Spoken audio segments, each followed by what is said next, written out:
Hey guys, the thesis for this particular excerpt is greed is not nearly as good for people as it is for economies. We will begin by discussing question 2 of the Part A AP Seminar EOC. And we're going to explain the author's line of reasoning by identifying the claims used to build the argument and the connections between them. So typically when finding claims, you would read each paragraph and find the main idea. However, this article is a little more scattered and not every paragraph has a main idea. After reading paragraph 1, you can point out that the claim is personal wealth and consumption are actually conducive to human happiness.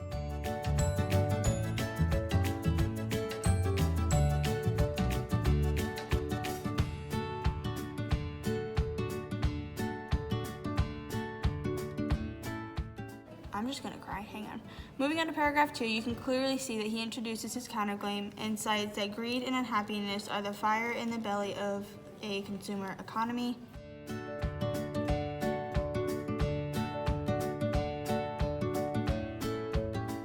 In this particular article, after reading paragraph 3, you can tell that there is no main point. He's simply giving out facts here, so you can move on down to paragraph 4.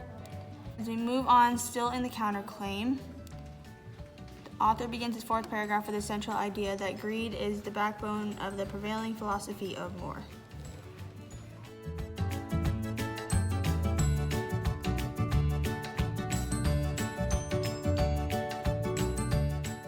So once again in paragraph 5, the author begins with his main claim, greed drives entrepreneurial investment, and you're going to want to read the whole paragraph still, don't just assume that it's the first sentence. The author now shifts going into a 6th paragraph as he is now stating his argument, and he begins with a strong point by stating the cultural hero system is infusing children around the globe with self-destructive degrees of materialism, avarice, and self-preoccupation.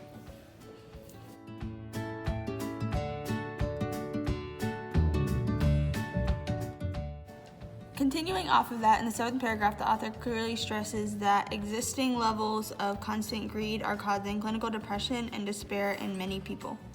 And he introduces his thesis here, and you don't want to get that confused with your claims.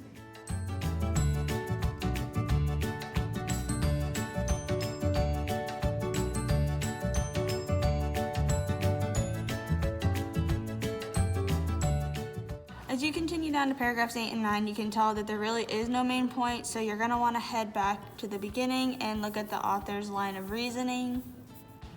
Hi.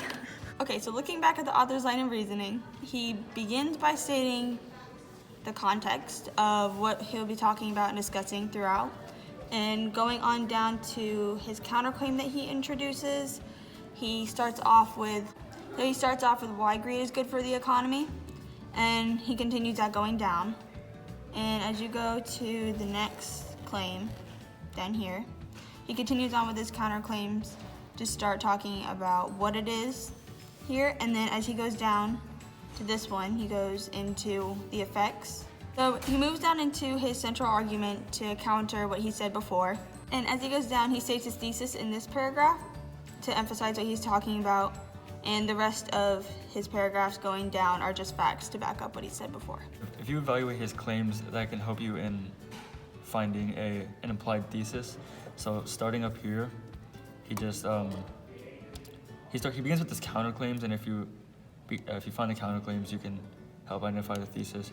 So right here, he basically begins his argument by saying greed is infusing children in the globe, self-destructive degrees of materialism, and continues that down here. And so arriving at a central point of greed being harmful to the economies as well as people.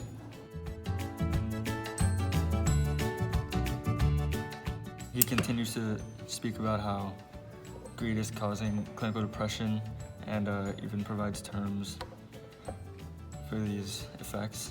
So all of this supports his thesis, which we get into more in the second question to give you a full understanding of how to find the thesis. We will now move on to question 3 of the Part A AP Seminar EOC. When finding evidence and evaluating the effectiveness of an article, you need to look at how the author builds support for the claims being used. There are normally two types of evidence that are used in arguments: invalid sources and valid sources. Invalid sources usually do not support the author's claim or are not from a trusted source, while valid evidence can be scientifically proven or is from a trusted source. When analyzing validity, you should first start with the source of the article, and this is a major factor when analyzing the reliability of an article. So when you're looking at the article given, it's actually taken from the New Internationalist, which is not a reliable source because it's taken from a magazine.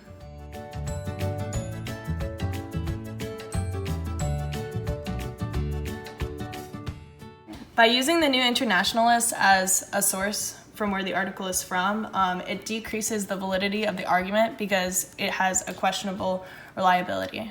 In paragraph 1 of the article, In Greed We Trust, the author introduces his argument with a study from the General Survey of the United States. This may initially seem reliable, but the author later states that the study was done in the 1970s, which is 30 years after the article was published.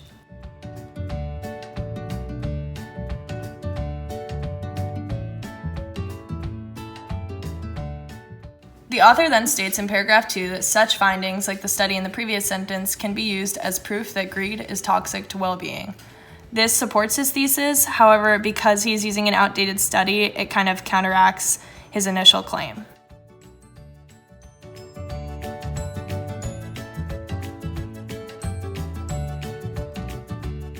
The author also states in paragraph 2 that there is little doubt. However, this is not backed up by any actual evidence from trusted sources, which makes that statement invalid.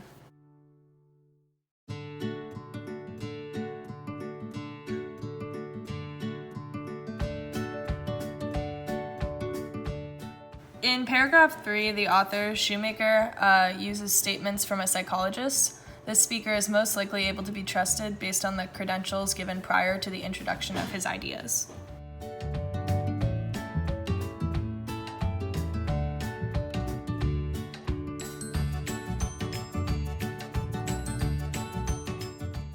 When analyzing the effectiveness of an article, you also want to find any fallacies that the author uses when building support for his main idea. So, for example, in paragraph 5 of the article, the author states that it is no wonder that greed enthusiasts, which is the use of hasty generalization, because he states that the given statistic is very obvious and that everyone should believe it.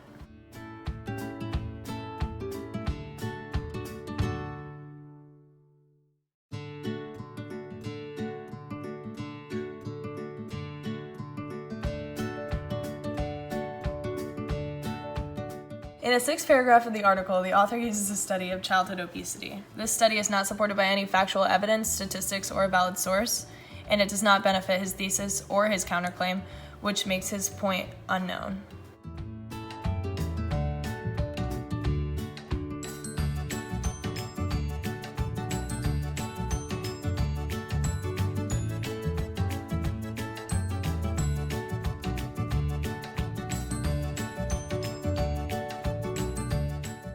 The author states in paragraph 7 that more and more mental health professionals are saying, and this is a useless statement when trying to build his argument, and it makes a generalization and provides ideas from people without actually quoting them or saying who created these ideas.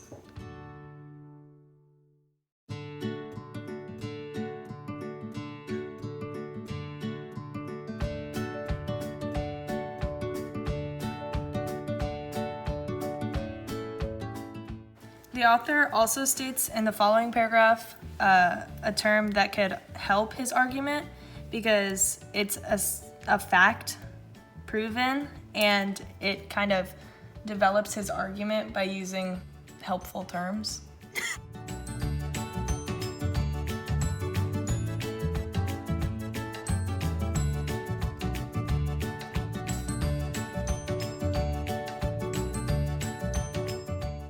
The author includes a statement in paragraph 9 from an American psychologist and greed treatment specialist. This is one of the only trusted sources he uses throughout the argument, which somewhat makes the ideas in this paragraph reliable. By using a credible source, readers can learn how to trust the author and believe the argument more fully.